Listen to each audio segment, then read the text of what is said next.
অষ্টাদশ ভুজামূর্তি পরিগ্রহ করে শঙ্খে দিলেন ফুৎকার।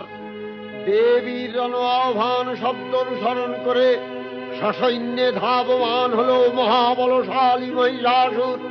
অসুররাজ লক্ষ্য করলেন মহালক্ষ্মী দেবীর তেজ প্রভায় ত্রিলোক জ্যোতির্ময়, তার মুকুট গগন চুম্বন করছে, পদভরে পৃথ্বীয়ানতা আর ধনুকটঙ্কারে রসাতল প্রকম্পিত।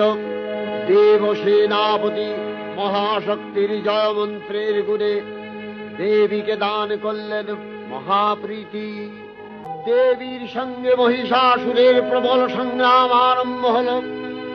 দেবীর অস্ত্র প্রহারে দৈত্য সেনা ছিন্ন ভিন্ন হতে লাগল।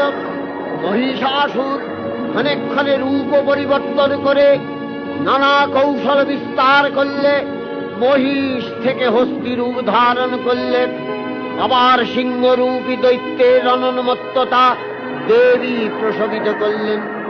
পুনরায় নয়ন বিমোহন পুরুষ বেশে আত্মপ্রকাশ করলে ওই ইন্দ্রজালী।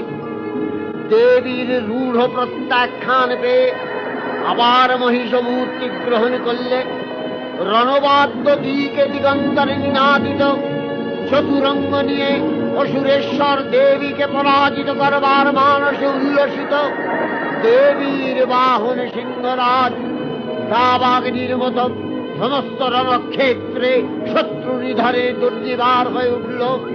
নানা প্রহরণধারিণী দেবী দুর্গা মধুপান করতে করতে মহিষাসুরকে সদম্ভে বললেন, কার্যকার্যস্খলনমূঢ় মধুয়াবৎ পিবাম্যহম মায়াক্তৈ হতেত্রৈব গর্জিষ্যন্ত্যাসু দেবতা।